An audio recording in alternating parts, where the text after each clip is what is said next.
Welcome to the Japan Game Junk podcast. I'm so happy and thankful that you're here. Hey there, welcome back to the Japan Game Junk podcast.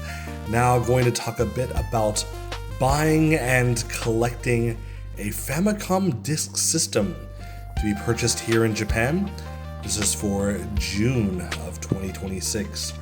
So when you are looking for a Famicom Disk System in Japan, you will find one very, very easily, as there are multitudes of systems that are available all over the place. However, I'd say that 90% or more will either be marked as not working or untested. Untested basically means not working. The Famicom Disk System's disk drive belt, the rubber belt, lasts maybe about 3 or 4 seconds. It is a very delicate piece of equipment, and so unless you are very comfortable to change a belt out yourself, basically assume that any Famicom Disk System that is not marked as repaired or as working will not work if you get it, and you'll need to have someone repair it. Now, that's not to say that this is such an impossibility. There are some game shops. I know of one in Saitama City of Saitama Prefecture, where for 2,500 yen, they will do a belt replacement on your Famicom Disk System, which seems to be fairly cheap. The going rate's usually between 3,000 and 4,000. But yeah, if you can find a unit very cheaply and then repair it at that shop, that might be something else to consider. But basically, you will find Famicom Disk Systems in the main unit only, very, very cheaply, maybe as little as 500 to 1,000 yen. However, things to note: in order to use a Famicom Disk System on your Famicom or compatible machine, it needs to have the ROM adapter, which is a big chunking thing that plugs in the cartridge port. The original Famicom was designed to, or I guess the Famicom Disk System was designed to be a base where the Famicom can be on top of it, and it's a perfect matchup for the length of the cable and for the color scheme and everything else. But yes, you do need to have that as well. These also can be very cheap though, about 1,000 yen or less, finding those loose. And however, unlike other kinds of equipment, this does have a cartridge connector, so you will need to clean that or make sure that works just as any other cartridge, might not work if it gets all over the connectors. Lastly, you need to make sure that you're okay as far as the AC adapter goes. The Famicom Disk System AC adapter is different than the one for the Famicom or Super Famicom. It is a bit different in, I believe, in size, but definitely in voltage. And so you'll know it if you get a Nintendo branded AC adapter from the era. If the tip of the barrel plug is a red plastic tip, that will be a Famicom Disk System AC adapter. So I guess likewise, if you need one of the regular Famicom AC adapter, don't pick up one with a red tip. But yes, this is the one that you will need, and this is rarer to find than the original machine. Not super rare, but it's the kind of thing that doesn't end up costing more than the original machine. So I would say that if you're going in piecemeal and you want to replace the belts yourself, you can find all the bits to a Famicom Disk System for maybe 2,000 to 3,000 yen at a hard-off store, or over several if you're lucky. But typically you're going to want to get a system that is guaranteed to work at the beginning, or has all the components to it at the beginning and just needs a belt replacement. I'd say that if you get a system that includes everything, I personally got a boxed and complete system including everything, but the belt, it had never been used before. It's actually a new system, but the belt was of course dead after decades, for 4,000 yen, which was a very good purchase for me. But yeah, you want to have one that is going to work. Even if it's new, it's not. If it's new, it's guaranteed not to work. I'll put it that way with those belts. So what you'll want to do is you will want to get something that's guaranteed to work, or you're buying it at a shop that will repair it for you for a certain cost. A working Famicom Disk System, I was able to purchase one from the Mandai Shoten store in Kai of Yamanashi for 3,500 yen. I was very happy with that purchase. It was They just refurbish it themselves. I guess it doesn't really cost a lot to change the belts if you know how to do it, so that's something that they would actually do there. They would get the units and replace them themselves and sell them off at a reasonable price. Now, if you go to that store, they probably have them for a similar price still, but if you're not in the Mount Fuji area, then as you're looking around, I would guess that a working unit's usually between 5 and 8,000 yen is as much as you might want to spend.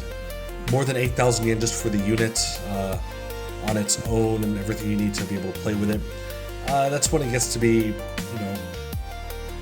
I don't know, I would not pay that much, but if you really need to have one, and if you can't really shop around, and you find one for 10,000 yen and it looks nice enough, then hey, why not?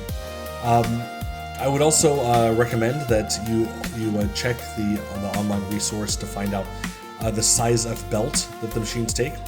And if you follow the online guide, there are plenty on YouTube.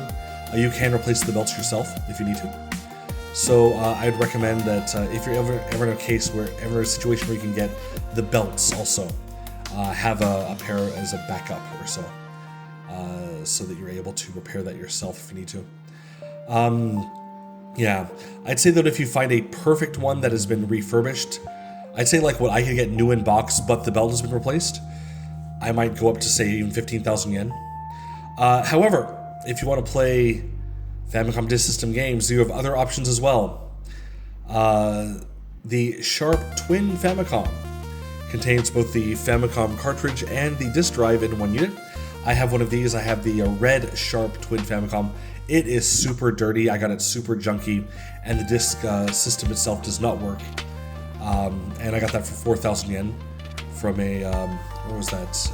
Enter King? No, it was a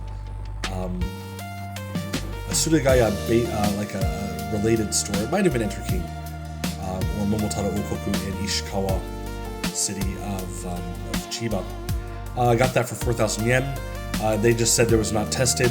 It said untested, but only the cartridge port is possible for a return. So if the cartridge port had not worked, then I could have returned it, but it did.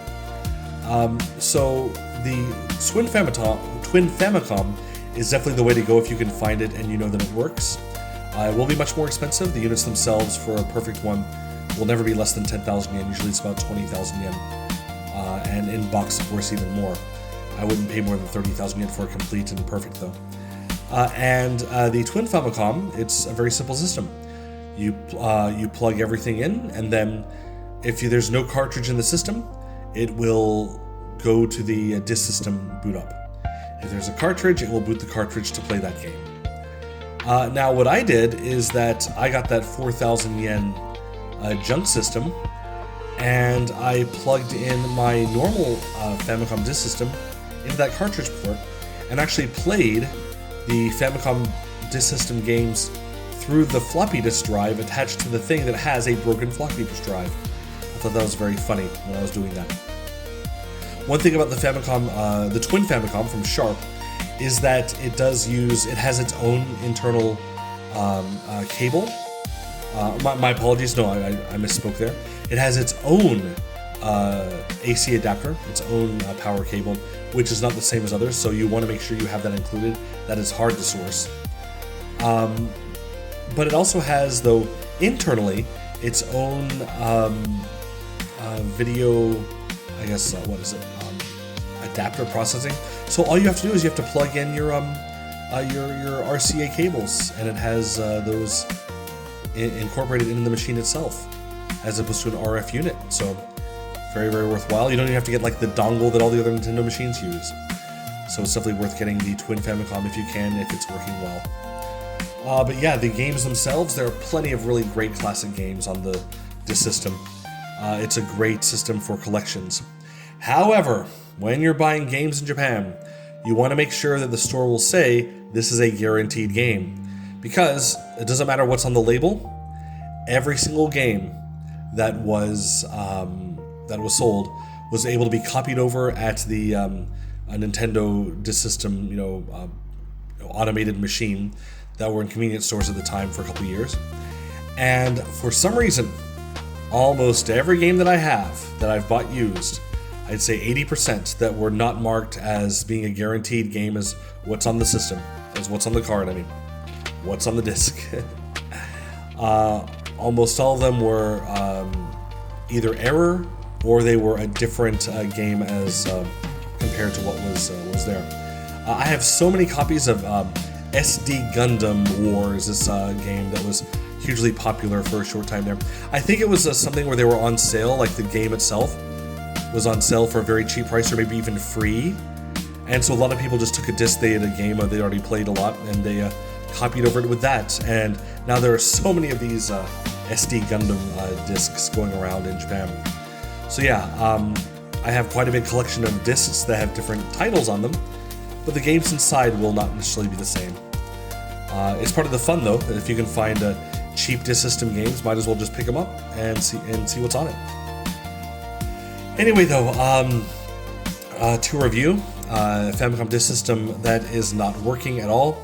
If you want to try to replace the belts yourself, get the components, the system, the adapter for the cartridge unit, and the AC adapter.